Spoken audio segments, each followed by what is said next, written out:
okitegeera in brief kubyoyogera eringa Katikkiro yayisiza propaganda kubyoyogera in brief ekigambo ekituufu propaganda kyensubi it sounds like propaganda kiba kinene kuwa ekitiibwa naye kitono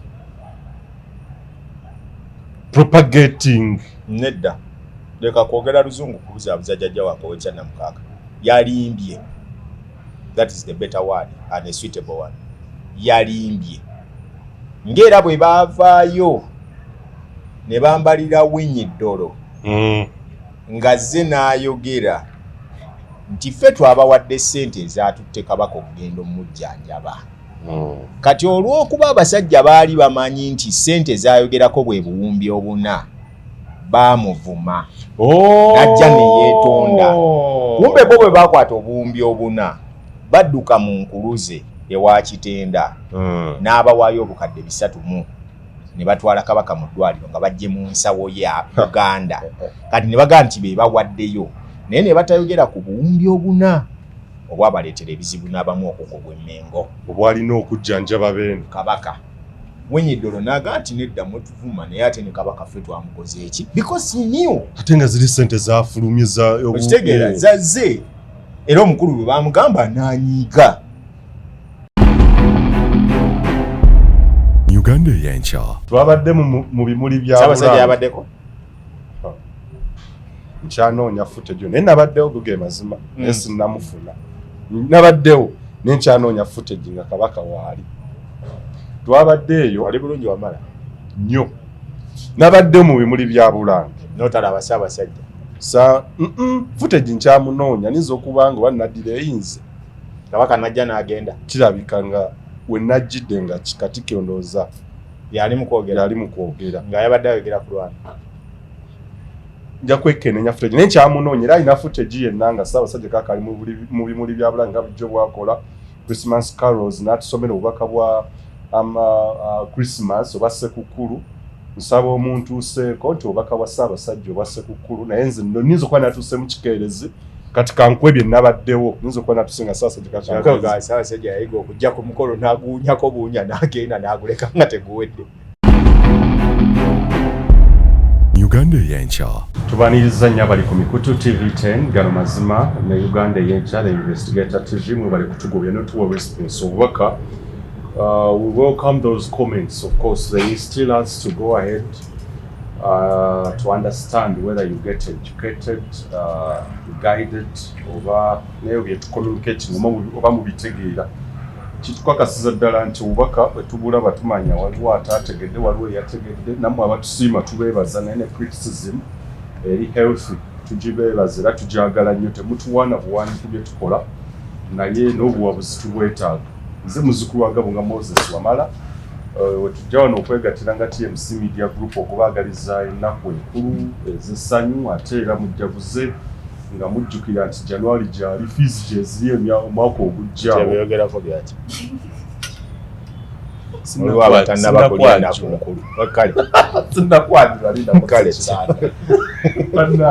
njogera ku fees doza omutima gumu Mala tanagya nakukulu agala kono na Ssekukkulu y'abasajja mujaguze banaye muvuge bulungi tukyabeetaaga kiteri spare ya bulamu so tubasaba nga mujaguza mujjukire nti neryo n'olunaku olw'enkya aba UNRA saako ne KCCA baneetwongera okubasaba enguudo mu Kampala aliwo ezimu ze tujja okumenya nga Sapolo Kaggwa bananga bali mu Lubaga yo Lubaga kiri bubi awambwe musobola bane tubasaba bayinjiniya bafa abakugu muteekewooko ettaka kuba mwasoma nnyo ne babagamba eyo nti mukola ebyokuteekamu ettaka kiba kisobola okuyambako abantu okubeera nga tukwaki ebinnya bingi mu nguudo zisinga naye Lubaga Makindi kisusse so bane KCCA do something at least mujja muteekamuuko ettaka at least emmotoka zaffe zireme kubeera nga zoonoone. Ndine Dean Lubowa Saava tuli mu the crossroads mu masanganzira bw'olaba bampe eba mu digido otegeera butegeezi tugenze kutegeera amasanganzira nga Uganda oba Buganda gye tubaddemu okumala ebbanga lyonna era ojja kutegeera agafudde emmemu ne program special program ejja eya omwaka gwa Buganda mu mwaka 2023 gubadde gutya Bakakamega bakoze batya how they fared bakoze batya okuteeka Buganda ku ttaka n'abo abakoze ekyenjawulo okuteeka Buganda waggulu tujja kubeera nga tuboogerako special program ejja kujja edition ya enda very good specifically mu crossroads mu Buganda tulabe tugenda mu maaso oba ddala kituufu ekitiibwa kya Buganda kiri kye tuyimbako kiseebengeredde oba kizze buzimabega omukulu Dindi Lubowa Saava omuwambe yaŋŋambye nti erinnya kuukumyepi naye Uganda Eyenkya nagamba kano ka Dindi Lubowa baakakutte embwe Dindi Lubowa nakugamba bagenda kukwata nakola live wano mujijjukira saakola live wano nze junior bwenjogera ekintu kyegendereze nalabula Dindi Lubowa Saava olunaku lwe yanjogerako wano ne mugamba Dindi Lubowa bajja kutwalira ku mpingo kyekyabaddewo ya breaking my hand.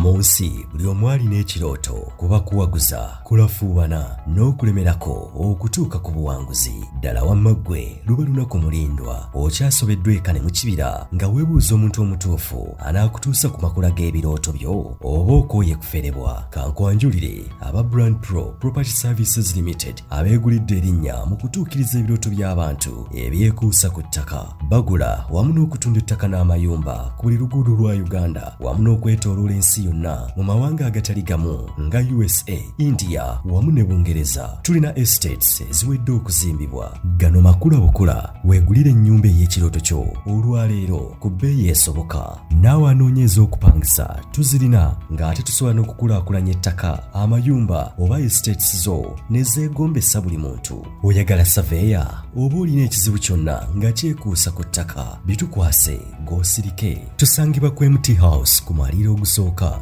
Room 5 ewazana ku Entebbe Road okuliraana ekizimbe kya Muguluma Empire. Osobola okukikubira oba okutuweereza obubaka ku WhatsApp namba zaffe Note 773 216 588 Note oba Note 703 824 Note 79 ne ku website www.brandpro.co.ug.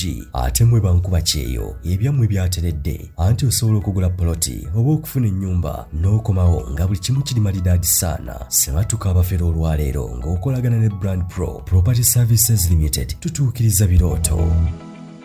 Uganda Eyenkya Anambo yogerako nekiri ekigambo kye batera okubiteyo mu Saava fe nakyo. Those are the titles I've got in this year. God is too great, but Saava fe bampita Saava fere bampita omuwambe obaki no matter gono chiche batakuyise byonna bajja bimpa, but that means nti oyina kyoli. Soko ndamusize kwatula ku mikutu. Welcome back once again from wherever you are. Wonna okusinziira oba budde bwa kumakya oba kiro oba tuntu Mukama ayongera okubanga abagumya abafunye ebizibu saako nammwe abalina ebyo mutuuseeko mwongera okubwebaza. Omwaka tegubadde mwangu kuba gututte bannaffe bangi abagugendeddemu era nga bwe tujja okujja maaso awo mu programu ya enda tujja okubuulira baki abakoze omwaka baki abalemereddwa mu mwaka baki abaguguddemu draw. Olina abeera nga bagwisanyiza bwenyi nagwo kati nganze kubanze tugugwisanyiza bwenyi mpira guli emwe nguyiribye nagwo ne gunjiriba so n'olwekyo ofuniddemu amannya amapya agawera kuba kakati ndoozi era bw'oba ompita kijja kuba kibi nnyo bw'otampita Saava fere. Uganda Eyenkya ng'abasajja bwe bagezezzaako okwagala okumpa erinnya ndyeyanziza nga Katonda mu ggulu. Kijja kwatula omanyi oli bwakuwanga title take it as it is kikuyambe kiryoko kuyita Saava fere as long as nti kati nza bwe mbasi sigendangako wamwe n'enjiya kyapa kya kika kyammwe kyattaka kwe mutudde bwe mbasi kuyiyiza ngako passport oba ndaga muntu gy'otambula nayo, then how could you call me such a name? So I just appreciate yali mpadde kirabika nalyo linnya pya, it might be another title eyagunjiddwawo mu Uganda. I appreciate neyanziza nnyo kuba nkomyewo ng'ekyo nakyo kipya ekolera ne State House so nkolera ne State House byonna mbyeyanziza mwebale kubimpa and I really appreciate. Mukama mulungi nnyo guno omwaka gwenno ngugudde muddulo nagwo era nja kwongera n'okwebaza okwebaza family y'Abamirundi Tamale ne mutabani we ne taata we bebale kutabuka mutwe muguno omwaka lwakuba simanyi baba bawadde eddagala lyammwe ne mumira because I didn't know whether nti abantu banywenye enjaga ne walagi batabuka emitwe but I appreciate omwana ne taata bonna banywa bakera ku makya ssaawa 3 okunywa ne bugenda oziba nga bali mu kunywa kakati abo basuubira ddi okubeera nga kwe bali baba bavuddeko essaawa 24 UgandaEyenkya. Mukwano gwo no Dini Lubowa Saava bamukutte. Nagaana okumpa ssente, nagaana okukola ki? Saava saamugamba. Wamugamba bajja mukwata n'akuvuma. Byalese kubba ssente bakutuma olye ssente ku bantu. Saava wamugamba n'akuvuma. Nakama olye ntweyo. Nze sirya ssente ku maaniina. Kabula kamira bajja butta obwo. Obwo bubukedde obwo bwani kati kabusenga alabika ku mukolo. Kulubya alabika ku mukolo. Akula alabika ku mbaga olowooza yite bamuyita. Kati Saava ye kimulekawa. Ulya ssente kubuulidde nti tosobola kuba musajja oyo gwe yakuba owa prisoners n'amwonoona bw'ati. Abaana be gye bakola amanyiyo. Oba yalina evidence. Zintwe bazaase. Babukube era bajja butta obwo obw'amawulire obwavu. Why? Tobiyingirangamu. UgandaEyenkya. So nabo bakedde ku makyambu omu yafuuka ekiwugulu. Omukuku navu w'eggwanga sebo isamu amaaso bw'oti. Omukuku navu mu biki? Sajja reasoninga ateekawo ensonga semasonga analysis. Tujja kujeda. UgandaEyenkya. Gwe Dini Lubowa olunaku lwe wanjogerako ggwe. Najja ne nkukolera live ne nkugamba ggwe ennaku zo ziweddeyo. Tebaakutwadde ku mpingo nga mbuzi. Watugamba oyina abanene baliwa embwa eno. Lwaki to investigating ku nnyoko n'ekitabo? Kugenda omanyira amannya g'abantu ba business z'abantu. Media you become person. Mawulire ki wo becoming a person. N'okuba omuntu tewali evidence. Kasajja gwe. I remember you told him nakagamba one. Nze nyendo okugera ekitu mbakimanyi saamugamba Dini Lubowa. Omanja banga le babazenga baketta akavubukako. Kasiri wala kakubye essimu ewa general. Ate ne kavayo ne kacho general tewali general yakuyambye. Bekekangaza zedi jembe. Gwe byokola faba ino bikola. Dini Lubowa byokola agamanyi goyogeza gaffe. Kwaze junior yankuba essimu ejo. One call. One. Yeah, you are taking me stupid. Let General Sajusa Bamukwata was a Dini Lubowa. The former Inspector General Kale Kayula was arraigned before court. Oleta buno obuvubuka bwamwe Dini Lubowa haze dijebe kala investigate bakutwalidde ku mpingo. Kali keyogeza nakugamba nakusindikira message tujja kulaba ni agenda mukomera. Toliyo ku police embweno. Wali okangaza ki? Mubamanyi muligwe. Kitawo yalwanawa. Bujja buyike eminyira. Ujjo manyira abantu. Ovumye balamu. Omanyidde Kasami. Omanyidde Tabale bino ndisinya nango ntaddemu. Nakugamba gwe zizombale. Bakulaze kumanyi n'ogawulira. Wadde agala bakwate batagwe. Tukuletere space yokka. Bwekakangaza Dini Lubowa zedi jembe ebintu kino twagamu migwe kati kale fa abatagigwamu wetuli nze joni alionda byeko ku police walionda byeko ku police nti jangu gobaye bangale mazenga mvuma abantu gwe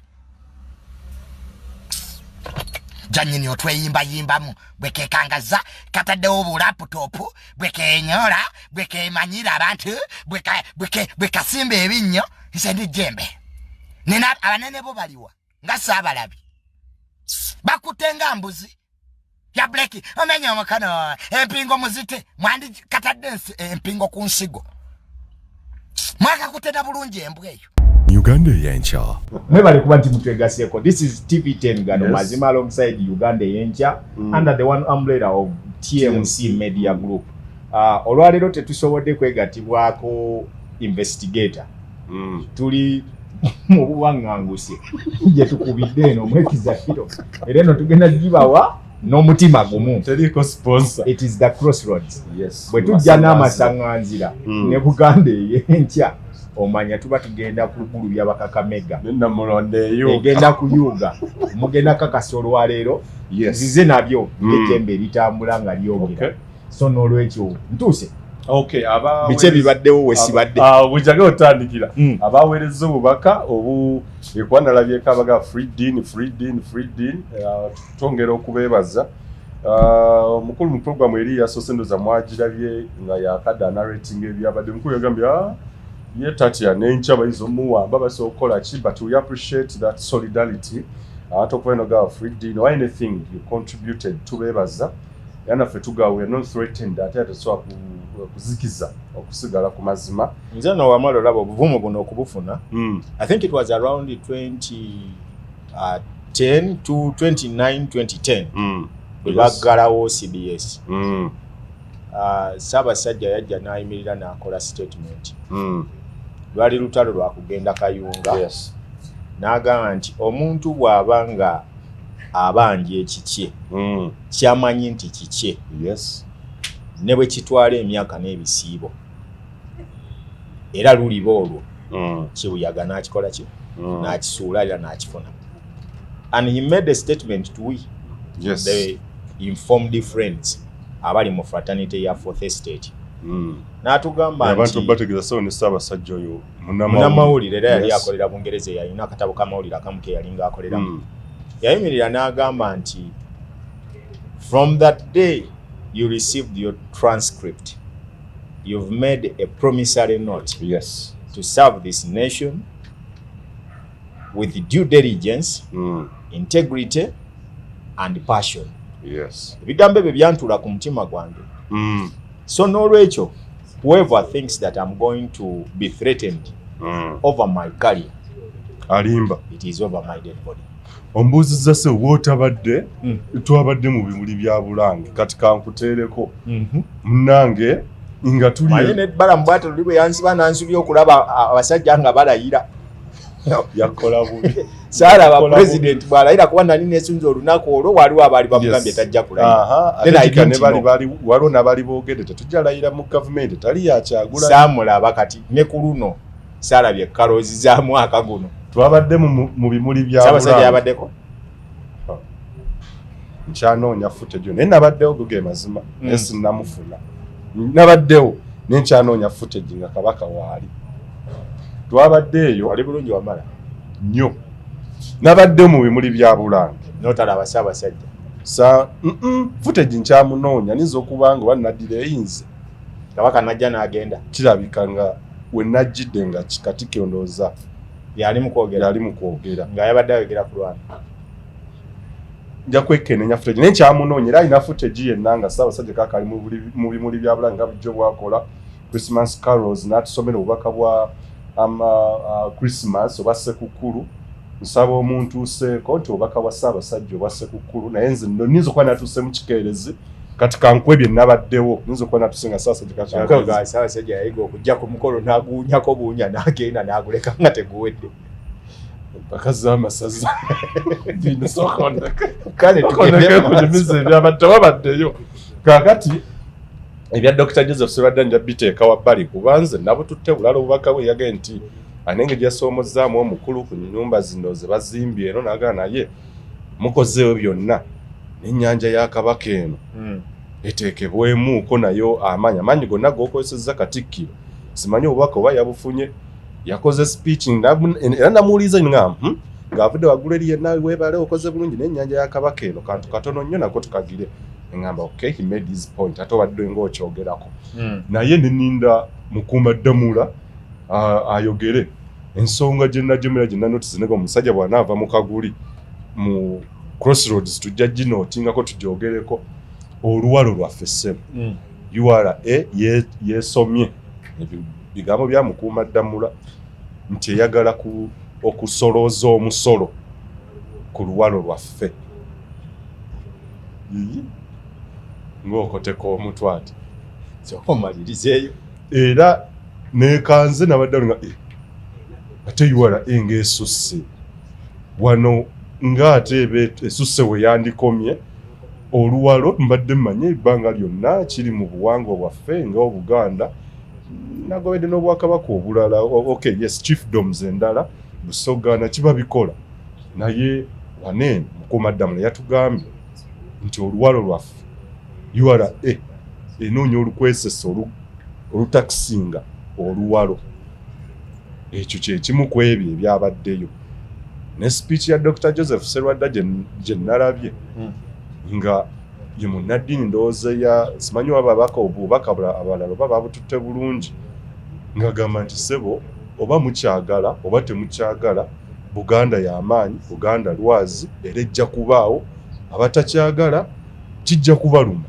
naye Buganda lwazi era Ssaabasajja Kabaka ye Kabaka w'Abakabaka oyo Dr. Joseph Serwadda naye tugende ku luwalo kantandikira nyinza okwogerera munansonyi waba nyinza okwogerera mu ngero olumu ntera okwogera ebigambo nga nina byentegeeza birala nnyo abantu ne batabitegeera ne bawunzika nga bayombye mundya kunsonyiwa kyankuzibwamu ekisooka kya byonna tulina kye bayita amakwekansamu abasajja bano na mpulirizaako ku bintu byebyo ebya Christmas Carol obadde obyogererako wali ku mmeeza nembiwulirizaamu nenfubako okunoonyaako mu URA ninamu mikwano gyange bagamba ffe tetunaba kusoloozaako luwalo Crossroads oyinza okuba okubidde lujjo kyokawulirize tuli ku Crossroads gano naki masaŋŋanzira kati byosanga basudde mu masaŋŋanzira tobirondanga kituufu bibeera babyeyambululiddemu ekyo nakikola tolondanga sente zosanze mu masaŋŋanzira tolondanga ekintu kyonna kyosanze mu masaŋŋanzira ekyo nkimanyi kaakati URA tenaba kusoloozaako luwalo take it from me kantu nene mu kamera zino bulungi URA tenaba kusoloozaako luwalo ge mazima URA yatakisinze ebizimbe ebiri mu Buganda bye basoloozaako bye bapangisa bye bazimbye nga byabwe ne babikweka eno dini biki ebiri mu kabota njagala nyweko kyenjagala okumanya weko tuveeko lumu oyinza kuba gye wavudde eno eno boto nabadde nayo mukomera Mukuumaddamula yabaddemu omugagga mukomera nga nina boto n'afande n'ambuza wagijjawa iyo mozi dasokoleke ekikumiza bote ombuzabuza nti ndi kunnyonnyola abasajja ate anti bulijjo tubana ebyokunywa binene okuba Mukuumaddamula yatugambye URA okusolooza oluwalo owavudde mukomera ng'olina ekitali kituufu URA esolooza luwalo era Mukuumaddamula ebigambo bya Katikkiro byagala okusamba Zedin Lubowa Saava Sekiranda Saalongo ejjembe lyako ejjembe litambula nga lyogera ekigambo kino n'abasinga obungi balowooza kyakwejjalabye nze ejjembe ly'ekika kyaffe mu bufunze nti bategeeze bulungi ekitegeeza nti ndi mwana wa Buganda kakati okubuulira gano ge mazima tukole nnyo amawulire abantu ge batasobola kwogera kyekigenda obamakinga wamala okubeera era gwe obagenda kugamba yayimiriranga n'obusajja obwali butasaaga okitegera n'abubuuza ebibuuzo ne bubiddamu busimbalaala okitegera bulungi nkubuulira mazima agataliimu kwekwekerera era wenjogerera olwaleero luno abakulu bakubye essimu mu URA okuva e Mengo nga baagala kusinkana mukulu wa URA Mr. Johnson Yojoki boogere naye ku nsonga eno ey'obutabatakisiga bizimbe byabwe omusolo si gwa luwalo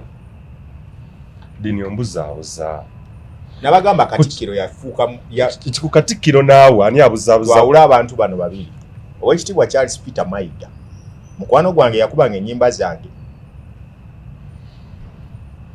nga nkyazaako newe nendyayo ekijjulo yava mu kyembazi ennyimba gye yali azikubira no yazikuba ku CBS nga akyali minisita w'abavubuka ng'akola amawulire agaffe yali minisita w'ebyamawulire ng'akola amawulire agaffe Mengo ng'akuba ennyimba zange mwagala nnyo era namuyimbiranga namu nakati ne wampita ku mukolo okugalawo omwaka nsobola okugenda ne muyimbira ne mukubira butuni buli bonna bwe twakubira. Aishu haddi. Mga Katonda mugulu. Siminaako buzibu Singala Christmas carols. Oyo mukwano gwange. Kati njogera Katikkiro eyalimbye Buganda. Okay. Abo baawukana babiri baawukana. Era omu bw'anaaba ava mu ofiisi eno ajja kugenda ng'owekitiibwa Mayiga. Munnamateeka.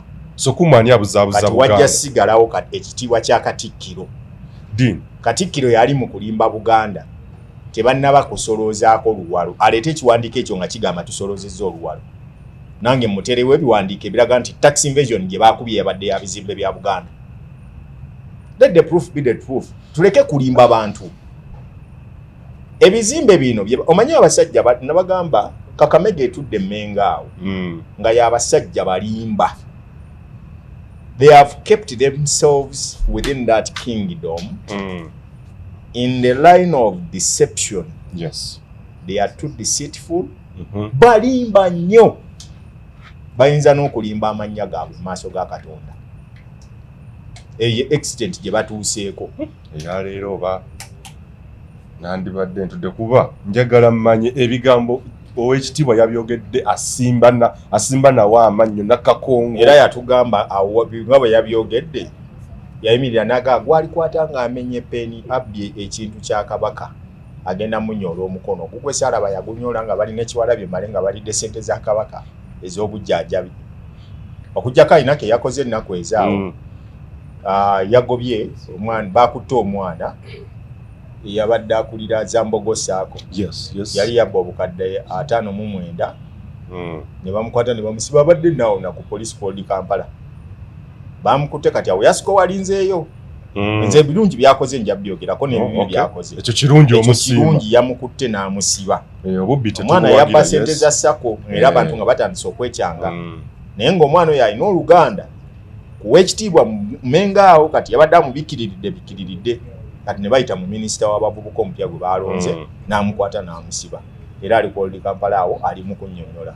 Statement yazikoze na biki ne bw'ogendawo n'ocekinga weebiri. Kituddeyo ku bizimbe. Kati kino eky'ebizimbe genda ku Muganzirwazza. Abavubuka bano abaali bazannya gino emizannyo be baani omwali Evelyn Lagwe yafa.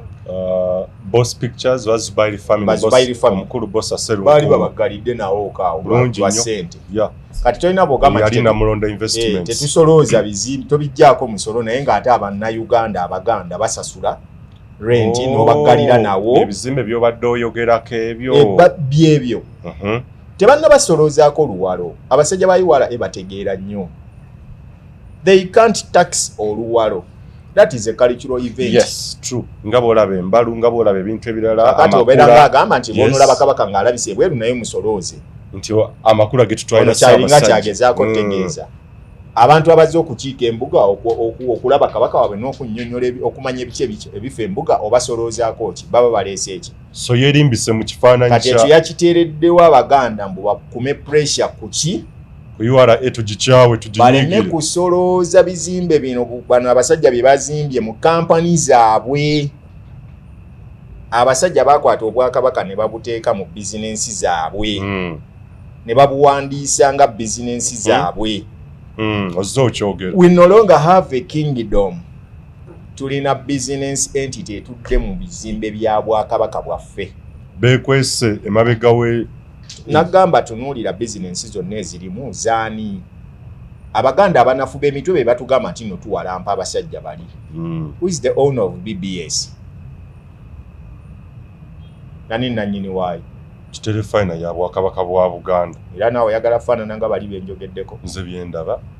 Kiterefayina eyaffe. Sente zaffe ezaava mu ttafaali baazigulamu ki? Olowooza Sserwadde okujja okubagamba wali eri nti bakole ku nnyanja y'Obwakabaka genda otuuze Oweekitiibwa Joyce Nabbosa Ssebuggwawo. Yali mmeeya w'e Mmengo.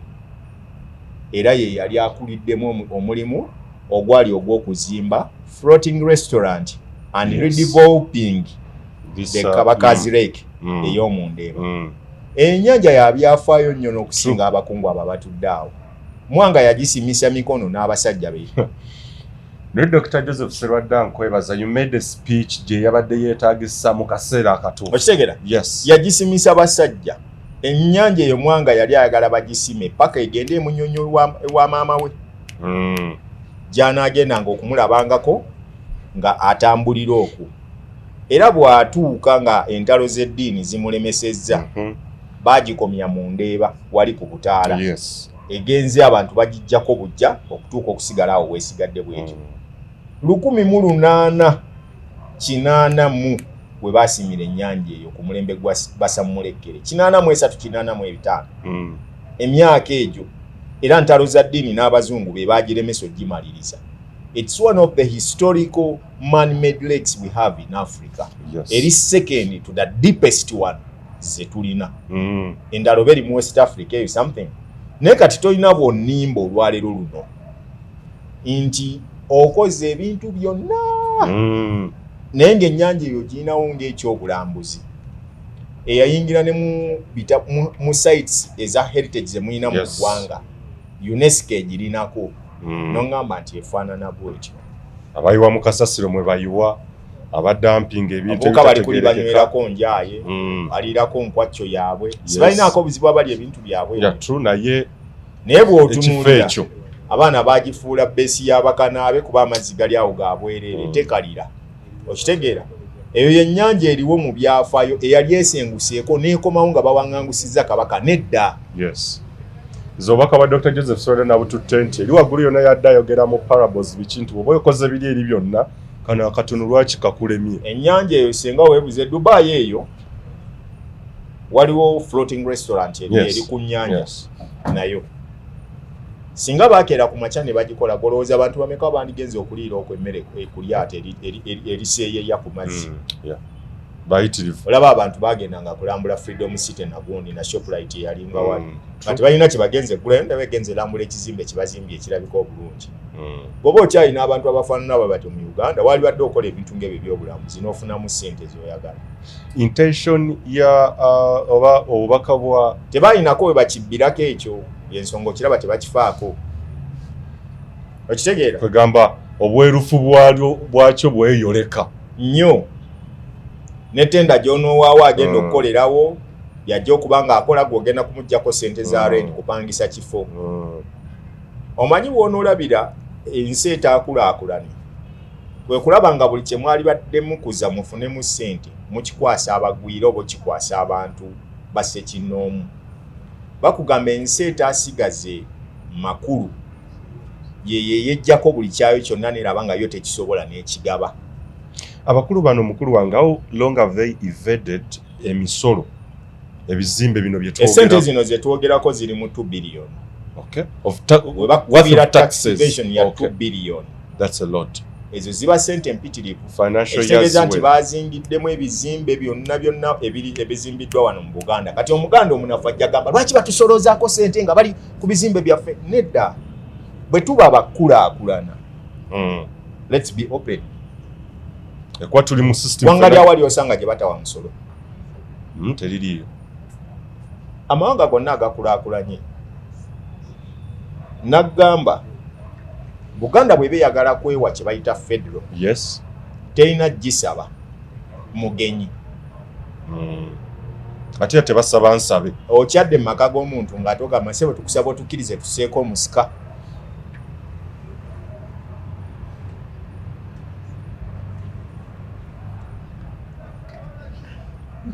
Crossroads basangazira ndi WhatsApp.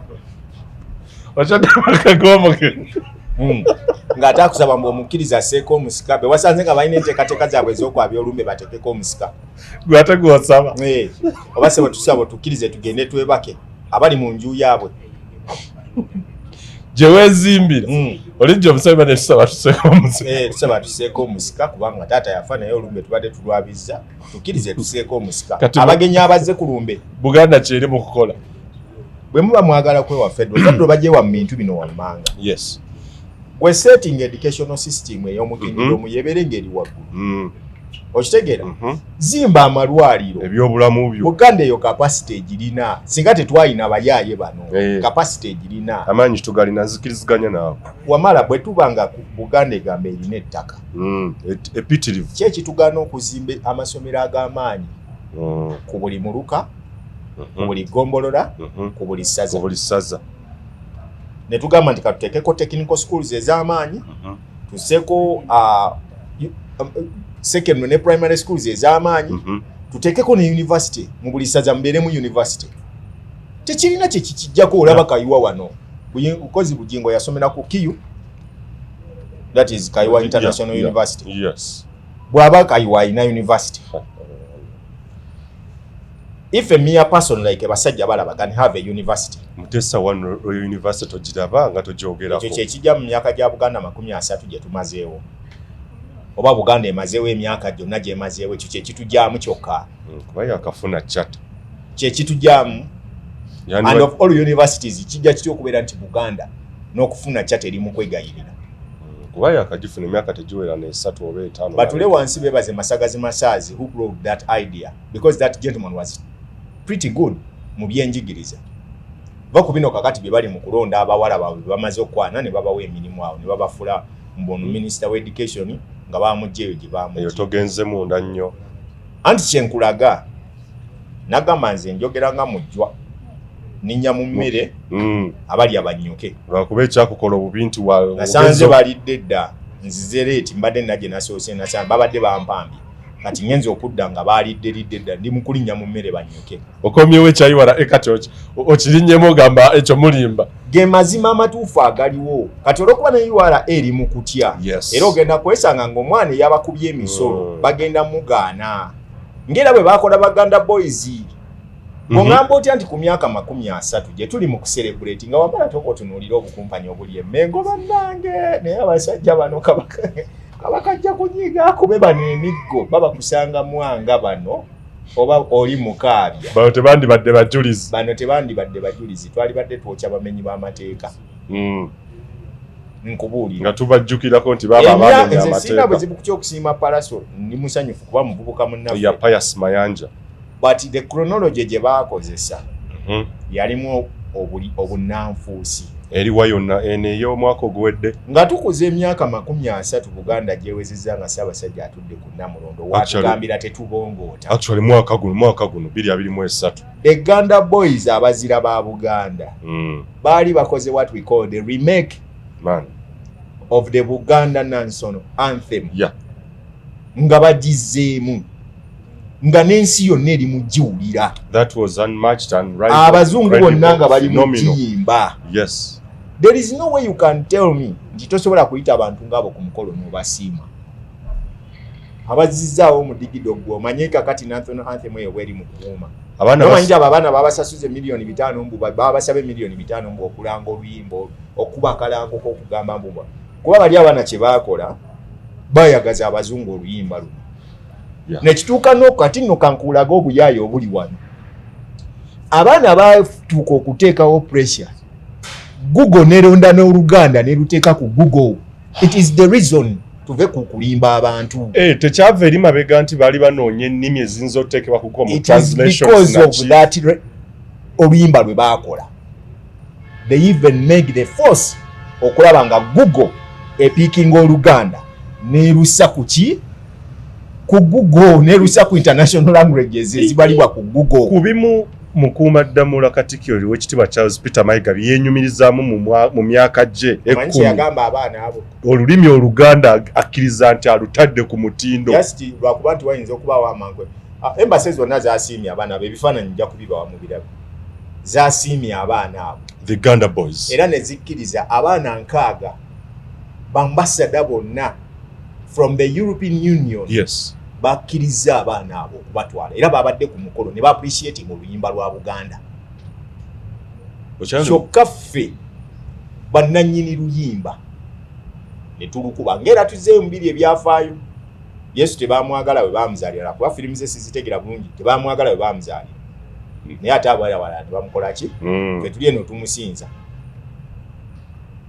okitegeera abeeri tebamwagala Abapalestine beekuba wali bakuba Bayisirayiri ffe tuli Uganda tuli mu kusaba Katonda wa Isirayiri atuyambe. Ffe ebizibu byaffe ffe tukaabira Yesu eri bo ebizibu byabwe babyekwatirako ne beerumba beerwanirire. Kaakati wano olwaleero twakwata oluyimba olw'amaanyi mu butuufu Polycarp Kakoza abakuba yiyo oluyimba olwaleero.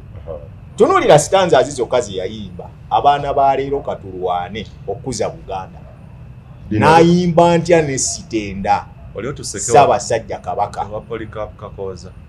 byannaku bikwasa nnaku naye nga waliwo abasajja abakera ku makya basiba esuuti nayo tuyimbe ekitiibwa kya Buganda twewumbeke tukube naye nga neyayiiya oluyimba olwo temumutaddemu ogwo ng'oŋŋamba olwaleero luno nti nno osiima abazira n'otasiima Polycarp n'otasiima bano abajjukidde oluyimba lw'okuluzza mu generation eno gye tulimu the rhythm gye baagiwadde okitegeera n'otuuka okuyimbisa abazungu abo perfectly ebigambo ne babikwata.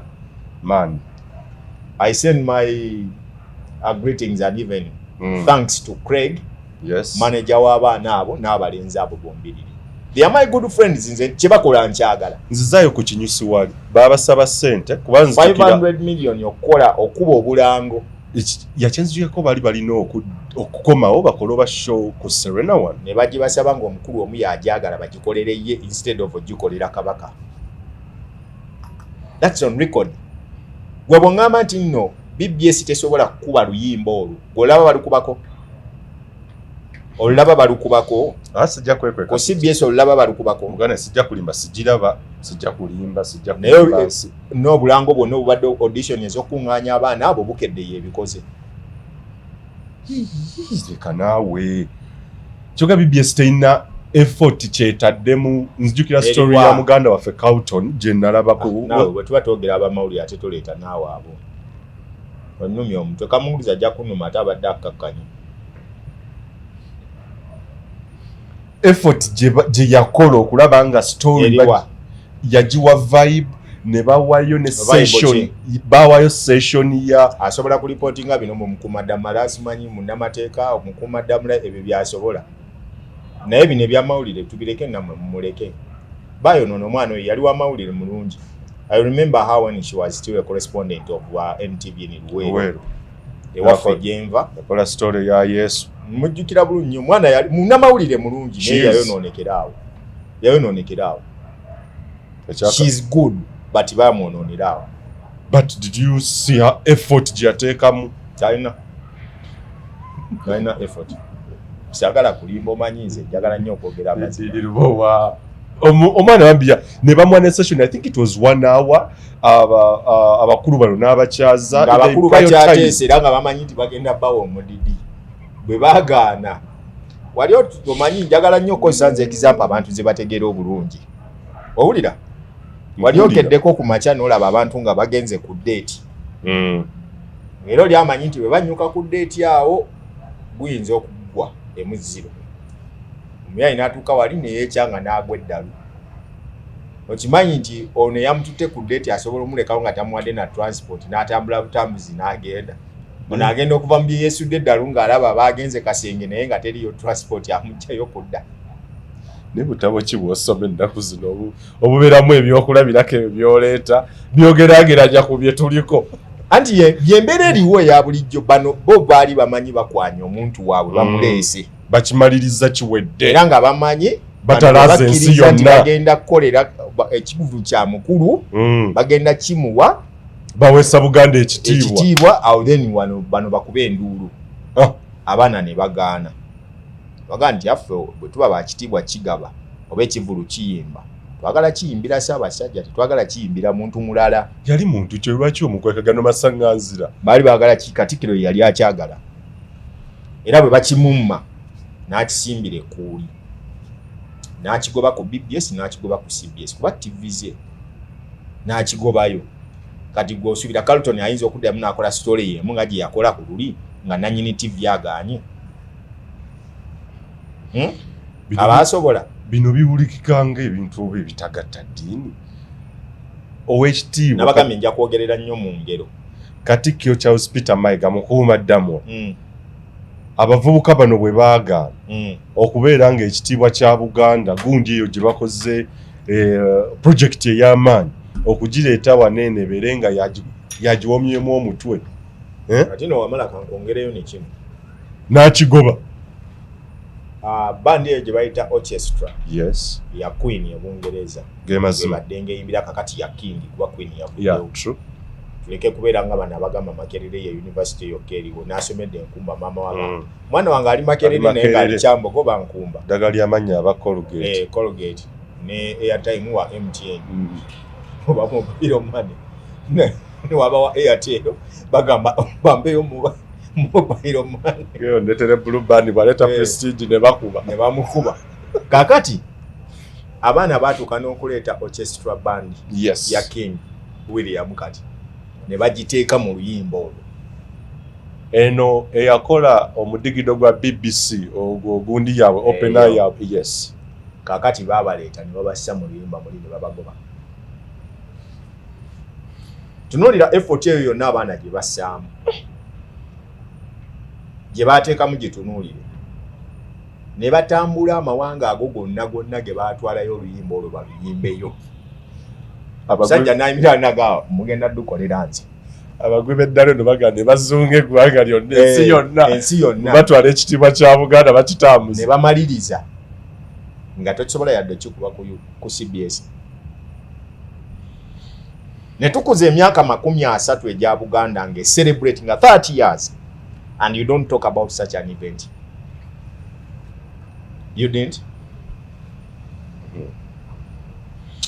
Ne mukolera Kabaka speech eyo yonna gye yakola ng'ekyo tekiriimu naye nga ne ku mukolo ogwo gwennyini twayimba ekitiibwa kya Buganda ekuba Buganda obusobozi bulina abaana abo okujja on that day ku matikkira ga Kabaka ku mazaalibwa ge we have that capacity ne bwe wandibadde tubawadde ticket baalisobodde ogyeteekamu kye baali beetaaga just a token of recognition yokka ddala kituufu tuli mu masaŋŋanzira leero nzikiriza bwe tuba tetusobola kusiima baliwo ne tulinda nga tusiima abataliiwo tetubeera benkanya tekiri kyoyogedde ekya Pius Mayanja okitegeera yes Pius baali badde basobola omusiima ayinza okuba Kabaka muntu naye asobola okuba n'ennyimba ezimanyumira kituufu yawe guli naye kino it is a national issue yes true nga tuyimba oluyimba olwo tukola tutya tugira tutya abaana abo bawangula Grammy olaba Katikkiro bwavaayo mukalukalu nnyo tasobola kuvaayo mukalukalu nnyo tasobola kuvaayo nkubuulira amazima tasobola kuvaayo nze nkubuulira alaali tasobola kuvaayo ababbize nga bwe balonkinga akatabo kanna abagereka n'atabaawo mirimu giba mingi gyali mingi n'agenda ku liivu ne baminisita bonna ne batabaawo naye nga oli n'abagereka wa Buganda asinga ne Katikkiro ekitiibwa bano abasajja olaba batuuka okwagala okukyayisa Kabaka mukyala we no tudde ku gundi tudde ku ekyebizimbe biri eri kweyo gyolaga nedda kale nvuddeyo bajja kuyomba wamalaawo biki bulaba kati mujjayo tudde ku kyebizimbe wano URA abakulu credible information gyolina they have evaded taxes worth 2 billion yes then mwene mujja ne mugamba abantu ku Christmas kalo nti bali mu kusolooza oluwalo abakyayise bali eri sente meka ze mwanjula mu luwalo ezo kyabadde kivulu nti kyayingiza abantu bwe bati ddala abasajja ba URA nawe tebabenkanya baba basoloozezza oluwalo naye nze kyemmanyi basoloozezza bizimbe kati omwana bamutaddeko pressure bamukoze batya bakubidde bakamaabe byonna ebintu bingi okitegeera in brief kubyoyogera eringa Katikkiro yayisiza propaganda kubyoyogera in brief ekigambo ekituufu propaganda kyensubi it sounds like propaganda kiba kinene kuwa ekitiibwa naye kitono propagating nedda leka kwogera luzungu kubuzaabuza jjajja wako wekya Namukaka yalimbye that is the better word and a suitable one yalimbye ng'era bwe baavaayo ne bambalira Winyi Ddolo nga zze n'ayogera nti ffe twabawadde ssente ezatutte Kabaka okugenda omujjanjaba kati olw'okuba abasajja baali bamanyi nti ssente zayogerako bwe buwumbi obuna baamuvuma Oh. najja ne yeetonda. Kumbe bo bwe bakwata obuwumbi obuna badduka mu nkuluze ewa Kitenda n'abawaayo obukadde 3 ne batwala Kabaka mu ddwaliro nga bajje mu nsawo ya Uganda. Kati ne bagamba nti be bawaddeyo naye ne batayogera ku buwumbi obuna obwabaleetera ebizibu n'abamu okugobwa emmengo obwalina okujjanjaba beene Kabaka. Wenyiddolo n'agaa nti nedda mwetuvuma naye ate ne Kabaka ffe twamukoze eki because he knew ate nga ziri ssente zafulumyiza okitegeera zazze era omukulu bwe bamugamba n'anyiiga n'abasamoninga mu kubasamoninga omu n'alekulira bwe baali bagenda okwekuba ebikonde mu lukiiko nabalabyeko bonna nemmenga awo gundi mu kusaba mu kutuuza Saabalabirizi ya ono gundi weyavudde omukulu yakitoluwalira baalabiseeko naye nga buli omu atudde magundi mamanse n'atula eri singa abaali bakozeeko ewamu era Saabalabyeko nga beekwatako mu ngalo gwe ku mukolo gwonna ebyo walabye wadde olinza okulaba mukwatako mu ngalo akola atya. Behind the news. That's why we do investigative reporting. We make the exclusive stories. Kakati wikende bwebegenda kuba ebifaananyi ate nange bimbanjogerako nga baseka. I have to look for the gloomy faces ezabadde ku mukolo nziriportingeko. We used to recover covering gundi ani a budget. Why do you think twalondangamu ebifaananyi by'abasajja abasumagira? Mukama wo omweyanga nange oyo omwana namutumanga stories z'obutala dda n'amasasi amasasi gaagalo bakubya amasasi dini nakutumye butale nsaze obutale tebukola. Okitegera noonya story egenda okusigala nga ekwogezaako.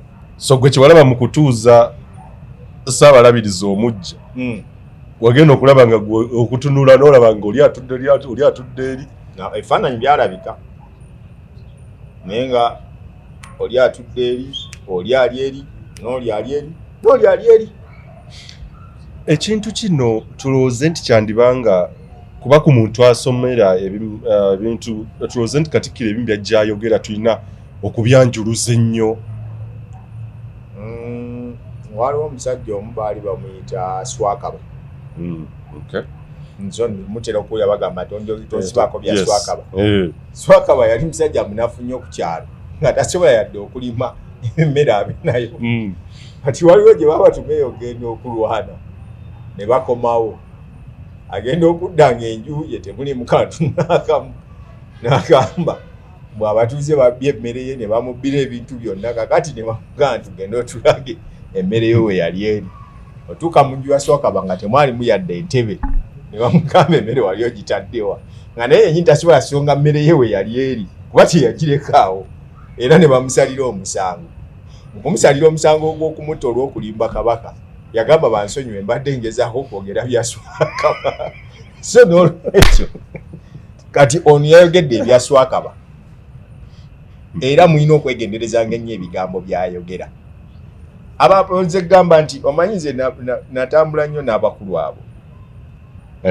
Ekyo nkijjukira. Twaliko ebungereza eyo abaana abo ne baleeta abasajja. Gwe abasajja b'emmengo abo baveeko. Baleke balabe edduka. Wasakanga eggulire wali okyali ndoza ku Nation Media? Yes. Balabe edduka nkubuulira. Twali ebungereza abo abaana ne baleeta abasajja abagenda okuprocessing emmwanyi ya Buganda bagize ku line. Ku line baba kuba omupiira.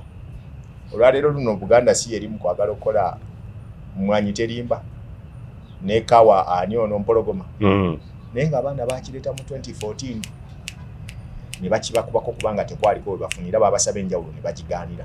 Abaana bamanyi baleesi kintu kyakulaakulanya Buganda and a one year person yayagala akifunemu nga ye omuntu ono. Bo baagala kuzza Buganda ku ntikko ono nga bw'abyogera. Ono ate yagizza wansi. Ono ekigambo ekituufu kye yali badde akozesa it wouldn't have been Buganda ku ntikko. Yali badde agamba muzze Buganda mu nsawo zange. Ye n'akulaakulana nga ye omuntu omu. Byenjogero biwuli ate okwata mu matu.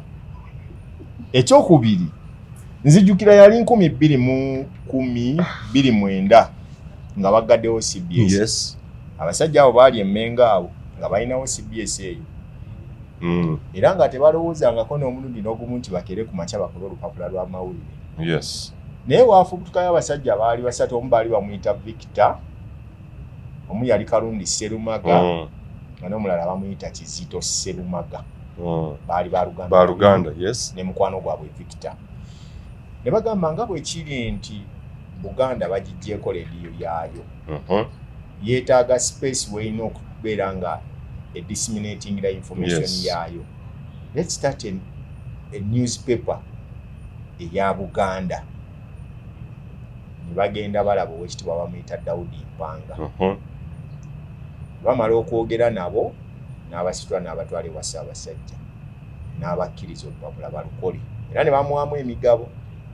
Ssaabasajja. Bamaliriza ne batuyita njukira bayita Kasibante Moses Sali Damascus, ne bayita Aisha Nakalema, then oluvannyuma ne batuyita ne Daudi Lumansi oyo, yes. Waswa Richard, Nalugwamaneti, Kiwanuka Ndiwalana, Namboze, Betty, ne ani omulala awo abaali munzijukire ye yali top cream yasooka.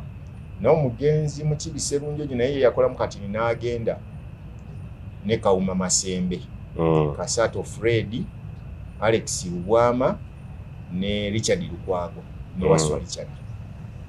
Kati bwe tujja bwe baawulira nti tukoze olupapula olwo bagawulira nga lwaggulu. Enkeera waalwo abasajja bano wammanga ne bagujubana ne badduka emisinde ne bagenda bawandiisa olupapula lwe bayita ddoboozi nga bategedde nti Ssaabasajja Kabaka agenda kulonkinga Gwanga newspaper ku 31st of December mu Nkuuka. In fact waliyo omukolo gw'abavubuka lwali lukiiko omukolo ogwo gwateranga okubeera ku Africana. Tabamiruka gwe baali bagenda okukoleza. Kaakati bano kye baakola owekitiibwa Daudi Kiwalabye Male, Mayiga, Kitenda, Kawoya Mwebe and Robert Kasozi badduka emisinde ne batandikawo Gwanga newspaper. Ne bagiteeka ewakaligaawo nga katale k'abaveterani mundaawo. Nga ffe tuli ku Mbuubi wali. Mbuubi Road. Ku meni wennyini awo. So nalaba n'enju eyo baagigula.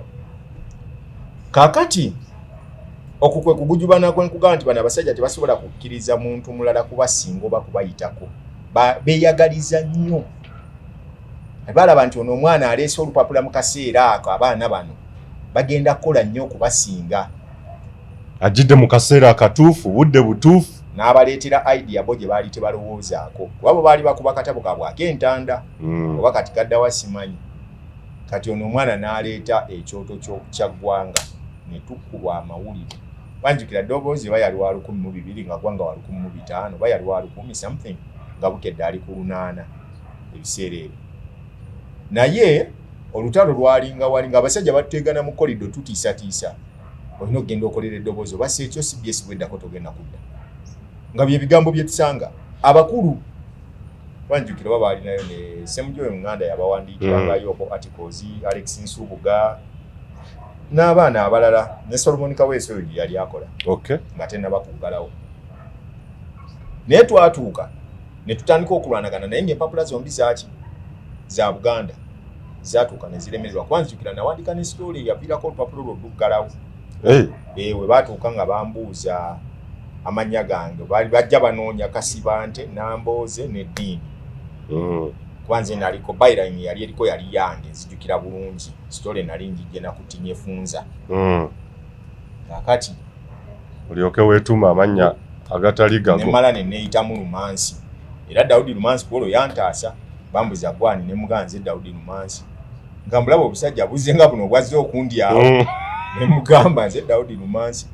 Namuza Daudi Lumansi ne mugaa nambuza okola kibyamizanyo mwabeebye emizanyo kitwagala n'enfuluma. That's how I survived okunkuba. Omulagira n'omugamba nti why? Teyaliiwo yali kyajjajjajja omungajja Friday n'awandika sportsman n'agenda. Kaakati olwo olupapula twalusuula. Ffenna Gwanga yakola kineno suula ddoboozi n'eddoboozi yakola kineno suula Gwanga. Wazombi zaali mpapula nga zonna za Buganda. Yes. interest zaali za kusaabira Uganda. And after the return of CBS, empapula zonna tezasurvive.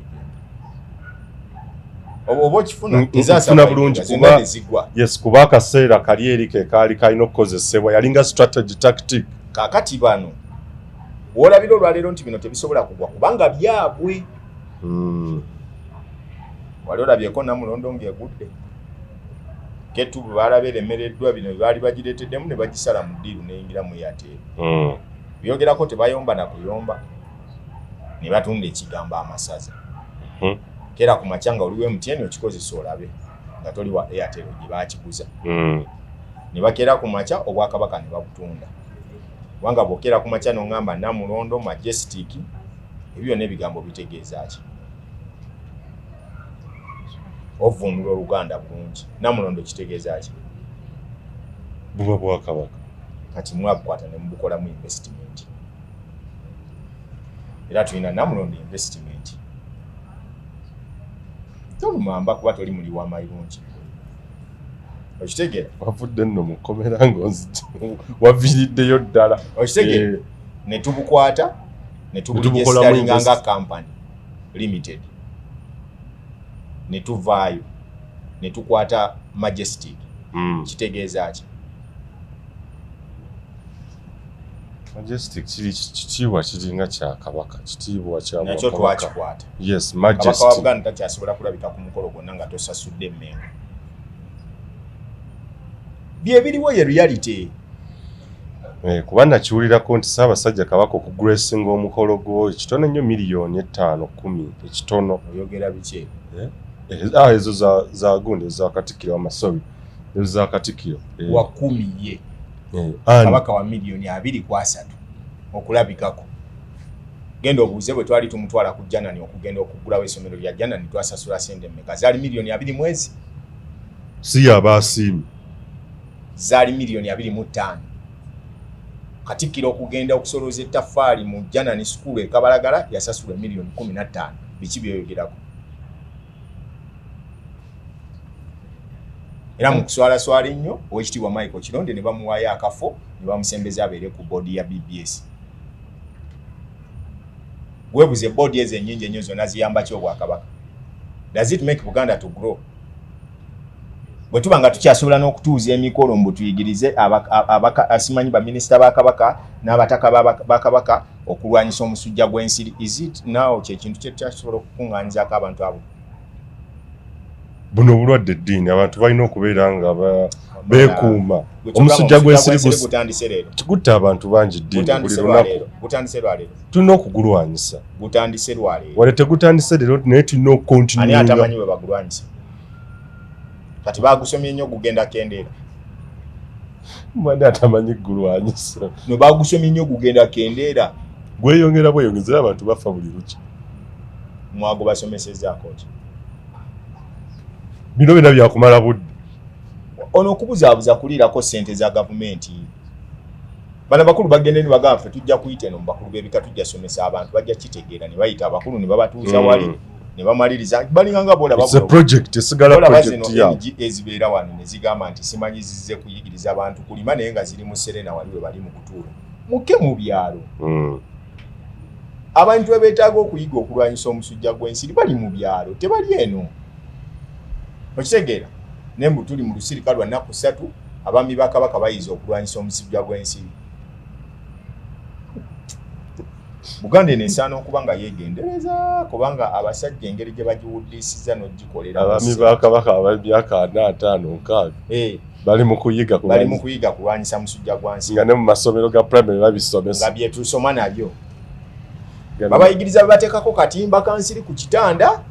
Naku 13 bali mu lusiri. Babayigiriza kinzi kinjagala otegeera. Ebayo ne PDM era nayo. Zibaawo atolooza bakola bya bwereere. Nage Mukama Katonda wa. Gano masanganzira gennyini. Omusajja n'atuula ku makya afternoon ne bakola batya? Chai ne banywa ne balya emmere ennungi ne bakola buli kimu kyonna which is okay. Naye n'otuuka okungamba bw'okumanya abasajja bano bakutogezi babi nnyo. Funako olunaku lumu otuleko n'omwami bamuyita Gasita Lulentaki. Yali mukama wange Oweekitiibwa Gasita. Yes. Baatuuka n'omujja Emmengo ne bamujja ku lisiti y'olukiiko nga bamaze omukaliza Poza amazzi ge wategera bwe gaavaayo. Omusajja oyo nzijukira nga baakamulonda okubeera ow'ekitiibwa mu lukiiko. Yalina kampuni ye yali etunda amazzi ga Delta Water. N'aleetanga fuso nnamba ey'amazzi. Ne bagigabula olukiiko lwonna. Era ssebo yali official gundi mu distributor oba supplier w'amazzi. Ne bamuwaana awo. Ennugu n'emala n'ebakwata mu kkubo nga bafunye obutakkaanya. Olw'okuba yali ayagala nnyo obwerufu. Okitegeera? Obwerufu bwabujje mu kkanisa eri. Ne bakutuuka ne bamuyiyiza amazzi olwendo. Amazzi ne bagagoba. Mukama wange omu yagabanga amazzi ago buli we twagendanga mu ttaffaali wonna mu Uganda wano. Ng'emmotoka y'amazzi ago ebeerawo n'agagabira abantu. Losi gye yakola mu kaseera ke yali nabaawo. Kale wakyali kyakuddiza abantu ekyo Katonda amuddizeemu. Naye kye baamukozesa kwaka akaseera baggayi abo bakweyambisa ne bamala ne bakusuula wali ng'ekisiimuula nga bakusiimuulizaako tosi. Simanya ani yakola kintu kino naye nafuna credible information ng'eraga nti abakulu bagenda mu kitongole eky'omutindo nga buli kaseera bwe bakebera amazzi g'embu gali contaminated. Kuba baali baleeta olwendo, tuve mu by'okwebuzaabuza, baali baleeta lwendo nga balina okkubagano gaveewo agaali gasinkinze nnyo mu bantu. Kubanga yadde ono yagabaweeranga bwereere naye yali akola kye bayita massive advertisement era ng'abantu batandise okwagala amazzi ge. As we speak now, nja kwogera kuba n'abantu si kumpa bulango naye ukambabwe. Ani atamanyi wava water? Yadde nga WBS yavaawo wekitiibwa wava muno takyayogera nnyo but wava water is still in the heads of the people. Era ine ebitongole yo strictly gye serving gye supplying. Okitegeera? Nono Delta Water. Yali akutte mu bantu. Bwe guli. Baamukuba bayiseewo olwendo. Baamukubira mu UN. Era bwe baamukuba ku Delta TV bayiseewo BBS. Yes. Naye ng'omusajja yateekamu buli kintu kyonna n'akibawa. Abo be Baganda be tulina. Kati bwe ntunuulira bano abagamba musimanyi muwalamba abasajja Baganda mulwana Baganda bannammwe bali abasajja bali wali batuga bannaabwe kuba bo bisi byakuwalampa baba batuga kiziyiro. Kwa abantu bangi bakubuuza Katikkiro yakukola kiki yakuliira kyekyo. Bali baba batuga kiziyiro. Gwe tuulako wali obuuze bubuuza. Oba kale gende ng'oli bibyo olabe ng'owekitiibwa Ntaka ali wali ajja atambula gw'oyitewo gambe mayiga ojja kulaba ajja kwekanga anyiige n'okunyiga bw'aba badde aseka anyiigirawo. Anyiigirawo. Wane boogera bugezi ku kampani ze. Gwe n'oyogera bwogezi ekigambo. Owekitiibwa Mayiga antumye wano baggala enzigi zonna. Oba oyogera omu ku bakungu abali emmenga awo. Omwogereko. Oba kale yogera bwogezi ku muwonyi gwe bayita Kimba Freeman. Omwogerere mu kampani ze. Omwogerere mu kampani ze. Emba munyumya mboozi zammwe nga gogamba bugambi najje namuyiseeko eyo n'oyogera erinnya likinza ayinza n'okugoba ku busungu bw'abayinako. Bamusuffocating nga bamutuga. Bamuwa ekiziiro. Kinga n'olwendo olunoonya ku market tomanyi gye tolulaba. Naye baatuuka okukotogera amazzi g'oli ne bagawandiikako ebintuntu ebibibi abo abasajja babi. Mbabuulira amazima babi abatabamanyi mwe mukyasobola okubafukaamirira awo ne mubavunnamira nti n'owekitiibwa naye basajja babi be bantu abatalina muntu n'omu gwe baagala kumulaba ng'akulaakula n'okugenda mu maaso nkubuulira amazima. So Christmas carols za 2023 zaakozeseddwa kusaasaanya bulimba. Bo baakoze byabwe bibayisaawo. Gwe weebuuze waliwo ebintu ebimu bye mulina okutunuulira mu mawulire mu birabe. Ssaabasajja waali. Kyembadde nzijjako nti yes. Lwaki tokyamulaba ku mikolo gino ku masaza tiyabaddeko ku mipiira gy'ebika okugalawo tiyabaddewo simanyi ku gundi biki kati ndaba bamulanga mu CBS but I remember I know very well. Enkuuka. Kuba tiyabadde ku Christmas kalo kati omusuubira kujja ku nkuuka. Sigidi marketing abutatunda bintu byabwe kivulu kyabwe kirungi. Yes. Bakuŋŋaanyizaako abayimbi ne bayimba. Naye bw'oba olaba nga Kabaka takyalabikako ebyo ebintu kwabadde alabika routinely. There is a signal which you people you need to click on.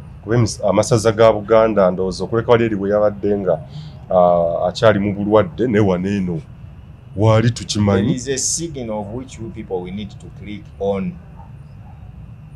Waliwo ebitatambula bulungi kugenda mu maaso ebyetaaga okwadressingibwa twebuuze lwaki kino kibeerawo bwe kiti.